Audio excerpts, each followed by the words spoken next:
Welcome back for Lesson 17. I see no neutral things.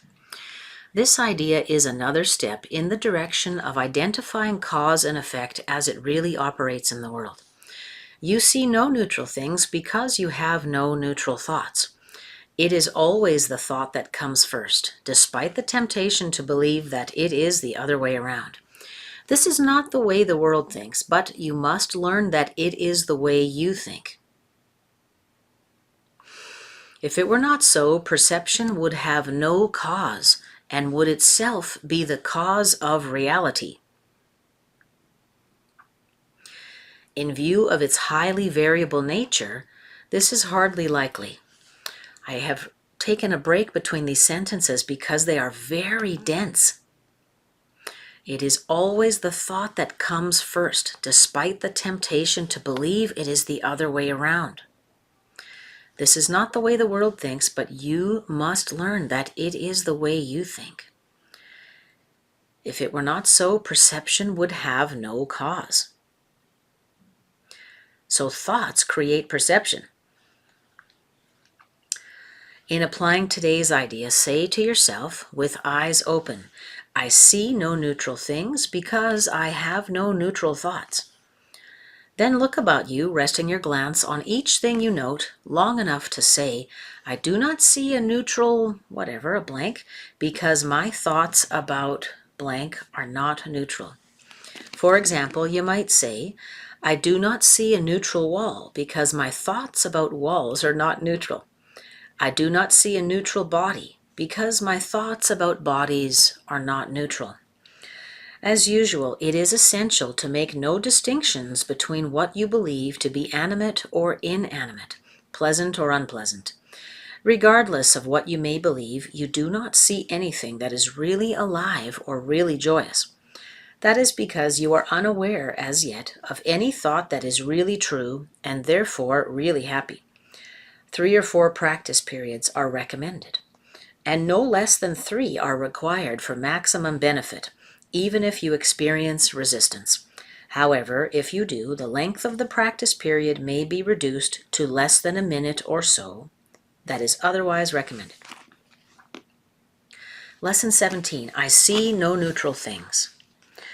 I see no neutral things because I have no neutral thoughts, and we are invited to glance around us with eyes open to practice today's lesson. Looking around your practice space, allow your gaze to move freely between objects. I do not see a neutral blank because my thoughts about are not neutral.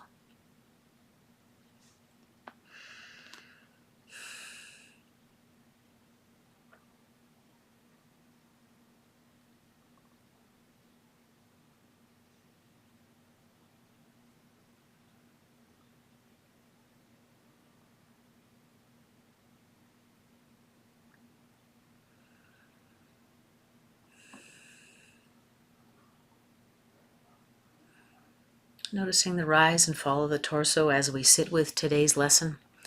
I see no neutral things. I see no neutral things because I have no neutral thoughts.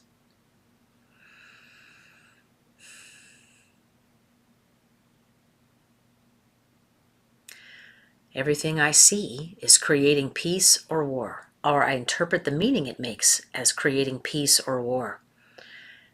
Because I have no neutral thoughts, all of my thoughts are either warlike or peaceful. They either embody love or fear.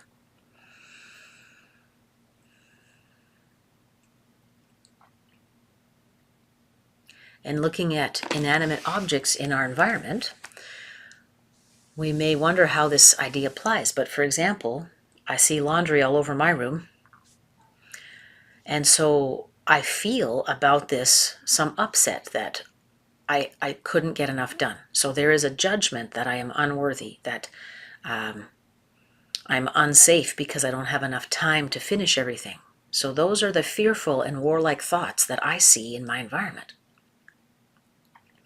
I also see my awesome cat here taking a nap, Persephone, and she fills me with love and peace and joy, and I love having her around.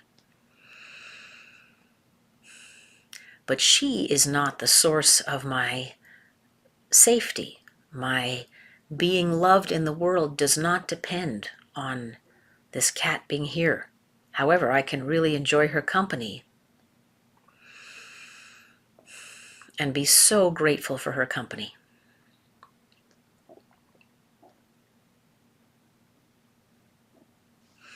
Again, lesson 17, I see no neutral things because I have no neutral thoughts. Thank you for joining me today. I look forward to seeing you tomorrow for lesson 18.